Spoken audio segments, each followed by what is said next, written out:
Muito bem-vinda, muito bem-vindo ao programa Conversa com Zambrano, aqui da Vale TV Novo Hamburgo, canal 14 da NET, TV São Léo, canal 6 da NET em São Leopoldo e transmitido também pela Start Comunicação através de todas as suas mídias sociais e digitais. Baixe o aplicativo na Google Play. Eu sou Leandro Zambrano, advogado e escritor, e hoje está aqui comigo uma personalidade leopoldense. Meu amigo de longa data, que vocês vão conhecer através do nosso papo, Daniel Daut-Scheffer. Tudo bem, Daniel?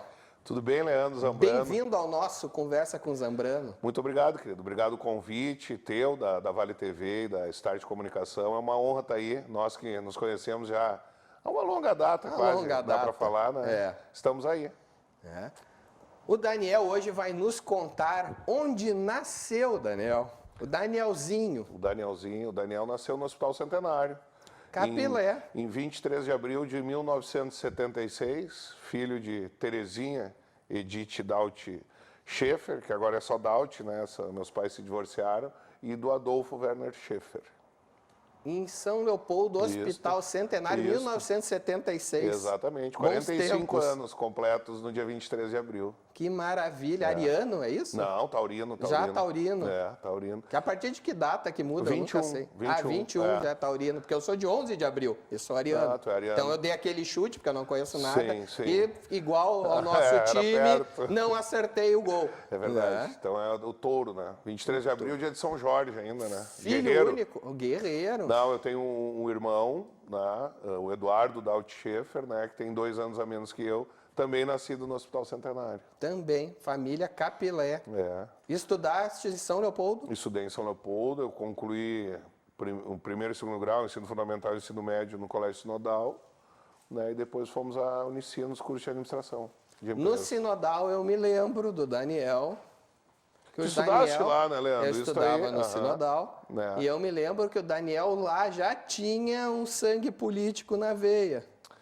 Olha, isso é uma coisa, né, até para os nossos espectadores é interessante, porque temos políticos novos, né, que chegam, que nunca quiseram, nunca participaram da política propriamente, e eu nesse ponto é uma coisa um pouco de sanguínea, sabe, Leandro? Eu, por exemplo, eu tenho a lembrança da 4ª série em diante do primeiro grau. Mas isso era um Daniel com 10 anos Eu era o líder 11. de turma, presidente de turma. Até o 3º ano do ensino médio, todas as turmas que eu passei, eu fui presidente de turma e vim a ser presidente do Grêmio Estudantil, então. Presidente do Grêmio Estudantil, na verdade, de um colégio hiper tradicional. Na verdade, tinham só 2 que queriam ser candidatos, era eu e um dos meus melhores amigos, Rafael Gessinger, né? Sim. Tu deve ter estudado com o irmão dele, será que não? Como é que é o nome do irmão dele? Puxa vida. Gessinger não... Pois é, mas enfim. Marcelo? Sim, Marcelo, acho que é Marcelo, sim. Se não me engano. Filho do Rui Gessinger, que foi desembargador. Então, iam ter 2 chapas, nós iríamos se dividir, eu aceitei, a gente combinou, meio ano para cada um. Ele foi o presidente no primeiro semestre, depois ele saiu para fazer cursinho, ele passou direito na URGS, né? E eu assumi então em junho, nunca me esqueço, em junho foi a minha posse, né? Quantos anos tu tinha, Daniel? 16 anos. 16 anos já é presidente do Grêmio Estudantil do Sinodal. Como é que foi essa experiência, assim? Porque o Sinodal era um colégio tradicional, ainda deve ser fechado, assim, não... E tu sabe que na minha época o Grêmio Estudantil ainda tinha bastante liberdade, né? Nós angariávamos recursos com as carteirinhas escolares, que dava desconto no cinema, enfim, entre outras atividades culturais. Na época tinha, né, aquela carteirinha do estudante, né? Então a gente tinha recursos para fazer nossas atividades, né? Então nós tinha uma grande gincana que envolvia toda a escola, que tu organizava, né? Tinha 2 datas que eram competições, uma esportivas, uma entre turmas e um outro momento era entre séries, né? Daí fazia seleções das séries, né? Então a gente sempre estava envolvido, tinha excursões para shows, né? O colégio, o intervalo, as atividades culturais, ora nós promovíamos, tinha o som, que era uma coisa sempre a responsabilidade do Grêmio, aquele somzinho ambiente, né, que tu tinha no intervalo. Então eu me lembrei agora, realmente tinha os alto-falantes, foi um momento as caixas gratificante, de som, né? Lembro uma excursão que eu organizei para o show do Midnight Oil, para os nossos telespectadores, quem foi fã e gostava, né? Então nós ia com o ônibus cheio lá, de gurizada, mas foi um momento muito bom, muito bom. Muito já saudável, já sabe? tinha, muito... assim, uma ramificação partidária desse Daniel? Não, daí na época, pela primeira vez na história, o Colégio Sinodal, o Grêmio Estudantil, fez uma mobilização política. E era o movimento Cara Pintada. Nós descemos o Morro do Espelho com 400 jovens cara pintada. Tem a ver com o Collor isso? Sim, era a época do impeachment do Collor, né? E daí nós descemos o morro, o que a gente queria? Por que isso então, né? Porque eu tinha sido convidado, teu amigo Ibanez Mariano nos achou lá no Sinodal, nos convidou para participar da ULES, que era a União Leopoldense de Estudantes Secundaristas. Então, eles já eram PT. Mas eu não tinha vínculo partidário nenhum. Eu fui me filiar em 96 ao MDB já, né? E daí, então, a gente fez essa mobilização e para nós sobrou a parte de mobilizar ou orientar as escolas particulares, né, desse movimento, que as escolas públicas eram mais fortes isso, né? Então, nós descemos 400 jovens marchando até o Colégio São José e depois até o Colégio São Luís. Foi um movimento bem bacana, com uma boa primeiro adesão. ato político, assim. Olha, mais forte, sim, com certeza. E foi emblemático. E aí, como é que isso se encaminhou para o Daniel chegar ao MDB? Olha, tia, digamos, a minha chegada no MDB nem foi tanto por esse movimento. A coisa aconteceu naturalmente, porque o meu primeiro emprego, Leandro, logo que eu saí do Sinodal, eu estava procurando, né? Foi uma vizinha da minha falecida avó Alessia, a dona Miriam. Ela trabalhava na Delegacia de Educação e me arrumou um contrato emergencial na Escola Estadual Amadeu Rossi. Sim. Eu era cabeludo, do centro do Sinodal, fui lá na Santa Teresa ser agente de portaria. Né? O que é um agente de portaria? O portaria? agente de portaria que abre e fecha o portão e deixa entrar só aluno, deixa sair. Porteiro. É o porteiro. Mas como eu já tinha ingressado na Unicinos, na faculdade, tinha passado no vestibular, né? A diretora lá, Alda Maria Cruz da Costa, não sei se tu conhece ela, professora tradicional de São Leopoldo, ela conhecia toda a minha família e disse, não, porteiro aqui tu não vai ser. E eu acabei sendo então secretário de escola durante meio ano. Né? Vieram as eleições em que venceu o Antônio Brito.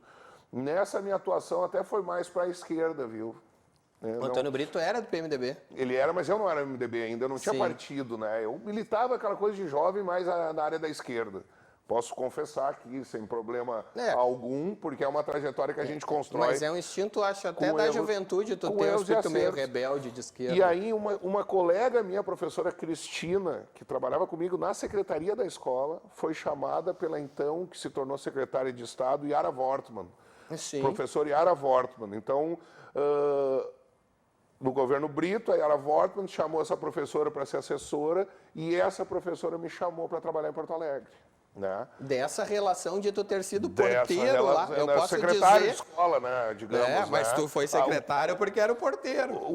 Não, o contrato era de porteiro e virei a ser secretário porque as professoras gostaram de mim, coisas. Bem capaz tu vai pra portaria, uma coisa assim. Era né? a vida te levando. Era a vida. E tanto que esse contrato eu nunca me esqueço, viu? 8 de junho de 1994.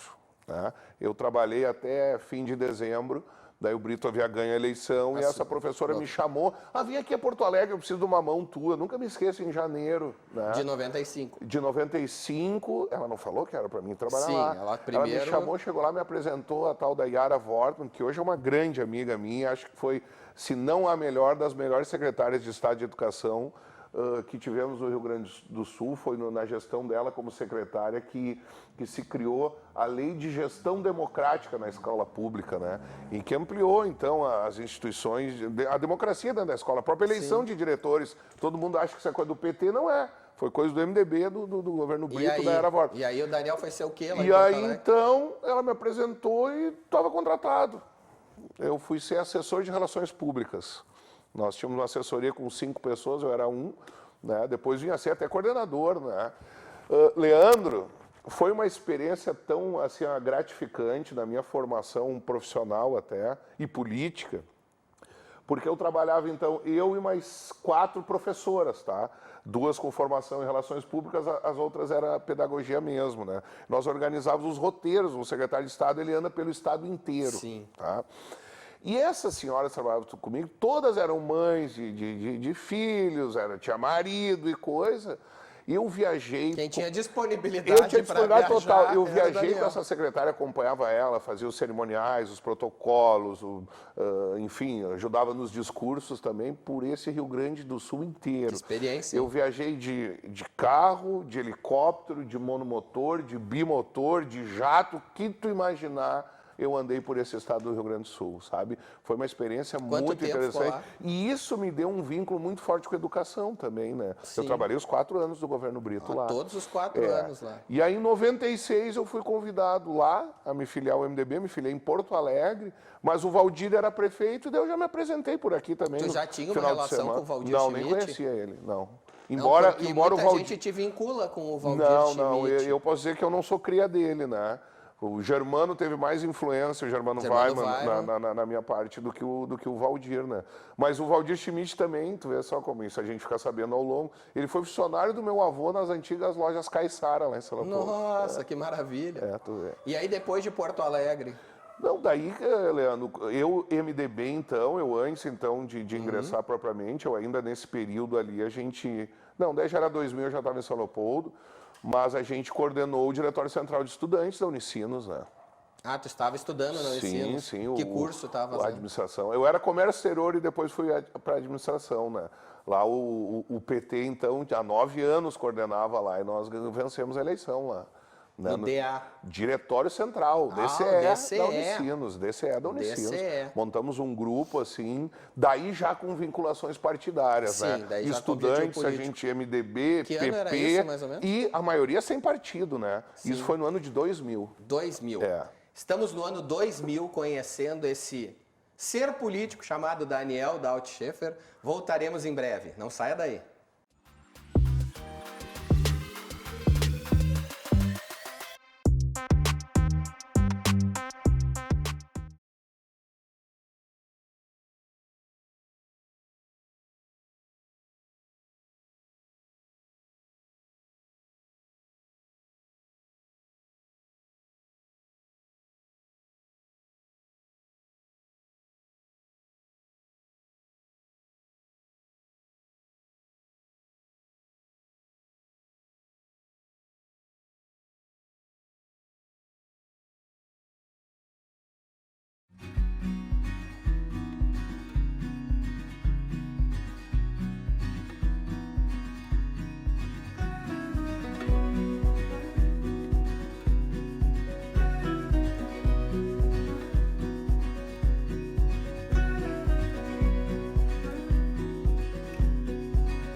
Estamos voltando, conversa com Zambrano. Hoje um super, hiper, mega papo com Daniel Daut Schaeffer. Daniel estava nos contando que estudava na Unicinos quando venceu há 9 anos de PT no Diretório Central e assumiu como presidente, era presidente? Era uma coordenadoria com 3, eu era um dos coordenadores. Coordenador, né? Do DCE da Unicinos. Ali uma outra história muito bacana que a gente teve foi uma ida a Brasília, porque a Unicinos trabalha com a filantropia, né? Que é o quê? Tu não paga o tributo da parte patronal, a cota patronal do salário dos teus servidores, em troca, a universidade tem que fazer filantropia, que é o quê? Eram as bolsas de 50% para a área das humanas, particularmente, eu acho, professores, né, etc., tinham 50% de desconto, né? E ia acabar com isso, o governo federal na época ia acabar com isso, e daí então... Quem era governo federal, né? Era o Fernando Henrique Cardoso. Fernando Henrique Cardoso. E daí então a gente conseguiu uma agenda através do deputado federal Oswaldo Biolchi, porque ele era o autor, tu vê, PMDB casualmente, porque ele era o relator da lei da filantropia. E ele queria que permanecesse, né? Óbvio. E esse cara, então, nos agenda lá e nós fomos a Brasília, na frente do ministro da Previdência, cara. Olha, foi uma experiência e tanto. Levar um abaixo-assinado, nós tínhamos colhido, sei lá 10 mil, 5 mil assinaturas de estudantes, né? Reivindicando a importância da filantropia, né? Então foi um momento legal, marcante, né? Em que a gente, então, fez já essa caminhada, né? Então, tem outras da Unicinos também, mas também não vamos se alongar muito. E deu efeito mas nós, por esse exemplo, encontro em Brasília? Deu efeito, sim, deu efeito. Não é que nós fizemos isso, era uma mobilização nacional, claro, né? Mas deu certo. Até hoje, né, a filantropia é uma lei, né, que vingou, foi aprovada daí, né, e tudo certo. Mas uma outra questão, ao contrário, né, os alunos, quando protestavam de aumento de mensalidade, que achavam abusivo, né, temos PT, daí eles quebravam o vidro, iam lá para frente da sala de aula, não deixavam os alunos entrar, não deixavam o professor entrar, fazia aquela coisa que a gente conhece bem. E nós, no nosso mandato, a gente fez diferente. Nós tínhamos um estudante de economia, o Leandro Miller, hoje esse cara é meu compadre, ele é aqui de Novo Hamburgo, né? Esse cara fez um estudo, ele estudou toda a questão do aumento que a Unicinos estava propondo e apontou onde é que ela podia tirar percentuais. E daí nós tínhamos 2 cadeiras no Comung, não lembro mais o nome, que era o Conselho Universitário. E lá que era aprovado os aumentos, né? E nós fomos para esse Conselho Universitário. Com números. Apresentamos números e números que nós entendíamos. Pô, se a inflação foi tanto, né? Vocês querem aumentar mais a inflação. Vencer no argumento. Acho que vocês podem tirar daqui. E fomos vitoriosos. Claro que houve reajuste? Houve. Mas foi menos do que era. Então, aquilo para nós também foi uma grande vitória, importante numa caminhada democrática, de construção, né, das coisas, né, dos projetos. E enfim. O Daniel ali já pensava em ser candidato? Não, ainda não. Eu daí me tornei... Daí, então, eu saí do governo Brito e eu fui convidado a trabalhar com o Germano Weimann no SEMAI, tá? Isso, então, foi ali... Foi 99, 2000, né? Daí o Ribas ganhou a eleição, daí eu já militava, já era presidente da juventude. Nesse meio tempo, coordenei o Diretório Central de Estudantes, então, da Unicinos. Né? O Germano Weimann era vereador, mas foi diretor do SEMAI, e digo, nós conquistamos na época, isso também foi uma escola para mim de gestão pública. Eu era o coordenador do Comitê Liderança do SEMAI, em que nós tivemos a satisfação de ganhar o Prêmio Nacional de Qualidade de Saneamento, né? Então, toda a questão dos pilares não da economia, mas do planejamento estratégico, né? Enfim, os pilares dos programas de qualidade, né? Na época a gente estudou a fundo. Administrativa mesmo. Programas de qualidade, né? A gente estudou a fundo e daí... E tu era estudante de administração. De administração, até troquei na época de comércio exterior para administração também em função disso, né? E a gente então ganhou o Prêmio Nacional de Qualidade de Saneamento. Foi uma coisa muito boa. E o Valdir Schmidt ganhou a eleição, tá? Ali em 2001, daí, né? Sim. Era o Ribas e daí acabou sendo o Valdir, né? Isso, contra o Zuc, que concorreu. E o Germano foi muito votado, tá? Então, daí foi passando o tempo, eu segui no SEMAI, e o Germano estava cotado a ser o vice-prefeito da reeleição do Valdir, né? Então, 2004, né? E o próprio Germano me alçou, me motivou e me lançou como pré-candidato a vereador, né? Mas chegou a hora mais próxima das convenções, daí de 2004, o Valdir, fizeram uma pesquisa lá e deu a Yara Cardoso como vice do Valdir, né? Eleição até que daí o Valdir perdeu, ganhou o Orivanazzi. E o Germano veio a ser candidato a vereador e entendeu que eu não deveria ir, mas eu... Tu manteve tua posição? Mantive. Primeira vez que eu concorri, 27 anos, me elegi vereador. Te elegeu desta vez, na primeira, 2005, vereador. Mesmo dividindo, digamos assim, o eleitorado com o Germano. Os dois conseguiram. E tu pensa, né? Eram 21 vereadores. Sim. Então eu era candidato para ter de 21 vagas. Chegou ali, foi na reta final, no último ano, trocaram para 13. E eu entrei, olha, foi uma conquista difícil. E na época, para tu ter ideia, nós brigava. Imagina, o PMDB tinha 9 vereadores, daí deu o escândalo das fitas, acabou em 6, né? Mas, pô, tinha 6 vereadores, imagina. Fora os suplentes, que hora e meia assumiam, fora os secretários que eram candidatos. Eu tive uma campanha exitosa, elegemos 5, eu fui o terceiro do MDB. Tu lembra quantos votos foi dessa primeira vez? 1956. Um número alto até para os dias de hoje. Até para os dias de hoje. E aí foram quantas legislaturas? 2. Daí eu me reelegi em 2008 com 2.276 votos. Né? Daí depois, em 2010, fui candidato a deputado estadual também, muito para ajudar o partido também. Sim. Né? Trabalhamos muito mais em São Leopoldo, fizemos aí em torno de 15 mil votos. Né? Mas é bastante Também também, uma 15 mil caminhada, votos. também uma caminhada Já te interessante, cacifou né? para um passo maior. Para vocês, os nossos espectadores, como a política às vezes não é muito correta essa questão dos cálculos, né, do coeficiente. Tem muita gente que nem entende como é que alguém com Naquela mais votos fica de fora. Em 2010, então, que eu concorri, fiz 15 mil votos, tinham 3 deputados estaduais eleitos com menos de 15 mil votos na Assembleia Legislativa. Por causa de daí, conjecturas, né, coligações. Claro, né? São divisões partidárias. E aí então veio a eleição a prefeito, o Moacir tinha ido na reeleição do Vanazzi, né? O Moacir foi, ele era vereador, né? O Vanazzi naquela estava muito bem, ele fez 80% dos votos quase, né? E daí depois o Moacir, das pesquisas, dava ele, daí para substituir o Vanazzi. 2012? E daí ele me convidou para ser vice, aceitamos, né? E fomos vice-prefeito de São Leopoldo daí também. 4 anos de vice-prefeito. 4 anos de vice-prefeito. O que tu tira dessa experiência de vice-prefeito? Olha, eu tive ontem na Prefeitura de Porto Alegre, anteontem, perdão, na quarta-feira, e foi o dia que os lixeiros lá, os garis de Porto Alegre fizeram greve, não recolheram lixo, né? E eu tive com o Sebastião Melo, nesse dia, casualmente, procurei ele lá, ele estava lá, conversamos um pouco, e eu vou dizer, das questões mais desafiantes, né?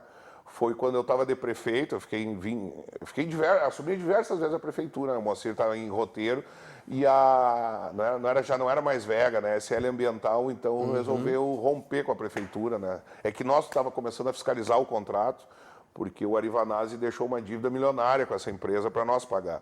E nós falamos que nós estávamos questionando essa dívida, pagava o do mês, mas o para trás nós estávamos empurrando, vamos ser bem sinceros. Né? E nós estávamos querendo romper esse contrato, na verdade, por exemplo, era um contrato de 20 anos e que em 5 anos tinha que ter 2.000 containers na cidade instalados em bairros, não tinha um, né? Então a gente começou a cobrar. Resumindo, chegou uma segunda-feira, eles não recolheram mais lixo, né? E uma cidade grande, meus amigos, uma cidade grande, um dia sem recolhimento de lixo é o caos. Um dia. São toneladas por dia, né? Um dia. E tu precisa de uma semana para botar em dia esse um dia. Resumindo, foi uma semana inteira que eles pararam, né? Então eu era prefeito, então foi providenciar um decreto de emergência, foi romper o contrato, tudo tu tem que fazer dentro da lei, mesmo que a empresa tá fazendo esse papel, né? E a gente conseguiu em 5 dias ter uma nova empresa trabalhando e operando em São Leopoldo, né? Essa é a tua maior experiência dessa vice-prefeitura? Foi a experiência do caos, né? Do caos. Em que a gente teve competência, não fugiu da briga, não tinha como também, né? E saber dar uma solução, né? Tanto que um contrato hoje que a prefeitura tem, ele é mais barato do que o anterior, né? Então também teve esse ganho e a dívida em si está sendo discutida na justiça, nem sei se a prefeitura um dia vai ter que pagar. E o Daniel pós-vice-prefeitura? Eu ainda tenho mais um, que o desafio mesmo. Ainda tem? E o meu grande êxito que eu tive, eu acho, foi a minha experiência como secretário de Educação de São Leopoldo, né? Que ali foi, eu entrei em 2013, eu entrei vice, mas eu entrei secretário, né, de Educação. Sim. E eu tinha conhecimento na área da educação, mas outra coisa é tu ser secretário, tu gerir uma mão de obra na ordem de 2.000 professores e 45 escolas públicas municipais, né?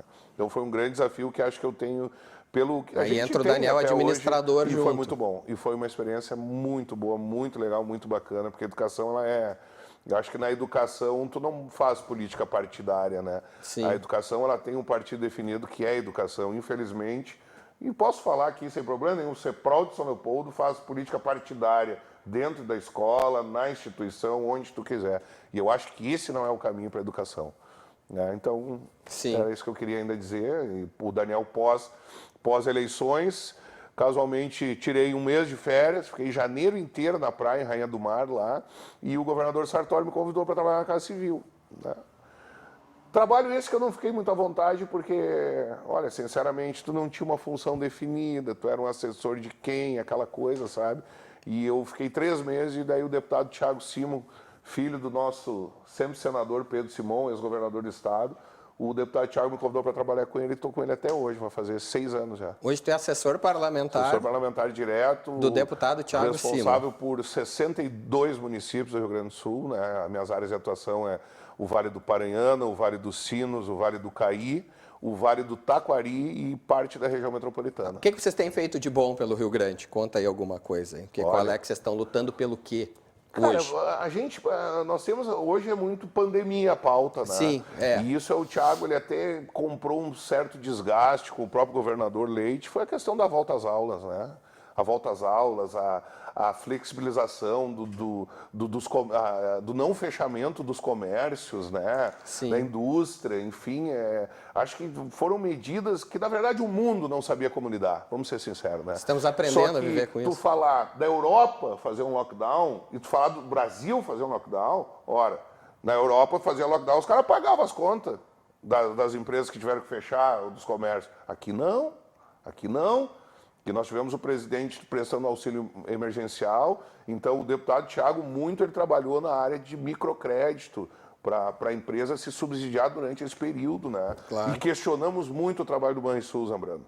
Muito trabalho do Banrisul. Pois é, eu não vejo o Banrisul ajudar os gaúchos. O Banco Público Gaúcho não tinha que ser um braço forte na hora da crise, sem dúvida. não é. E é um banco igual Ele ou não até mais difícil que os outros de lidar. O governo federal fez uma parte através do BNDES, do BRDE, né, que é o Pronamp, agora está reeditando o Pronamp, né, que é um recurso barato, né, para micro, para pequena empresa, que é onde estão os empregos, né? E para a gente encerrando, Daniel, infelizmente nosso tempo passa voando. E o futuro? O que o Daniel fala que o futuro a Deus fazer? Pertence, mas eu preciso dizer, eu sou casado com a Magali Schaefer, eu tenho 2 filhos, o Vicente e a Alice, acho que é importante, né? É muito importante. Na constituição do ser humano, eu acho que a família é o bem maior, né, Leandro? Tu sabe muito bem disso, né? Então isso aí eu prezo muito, faço questão de colocar hoje no programa para não deixar passar. O Daniel, então, no futuro, estamos de olho, sim. A eleição do ano que vem ela vai passar, mas eu estou preocupado com a minha cidade. O Vanazzi não pode ser mais candidato, então vai abrir uma lacuna, sim, e a gente vai estar ocupando. Eu acho que chega de PT em São Leopoldo, né? Nós temos que dar uma retomada, enfim, no crescimento da cidade, na cultura e a nossa história. A Casa do Imigrante, onde chegaram os primeiros alemães, ela não existe mais. O museu está fechado porque a prefeitura não repassa míseros 15 mil por mês, né? Isso é absurdo. Isso é absurdo, a gente tem que conhecer e honrar as nossas origens. Então tem muita coisa para ser feita em São Leopoldo, no sentido de um resgate da nossa cidade, dos nossos valores, né? E passa pela educação e pela cultura, eu tenho certeza disso. Muito obrigado pela tua presença, Daniel. Obrigado pelo convite, estamos à disposição aí. Foi um papo sensacional, muito gostoso, tenho certeza que você adorou. Daniel Daut Schaefer, este foi o Conversa com Zambrano, aqui na Vale TV, com transmissão pelo Start Comunicação. Muito obrigado pela sua audiência.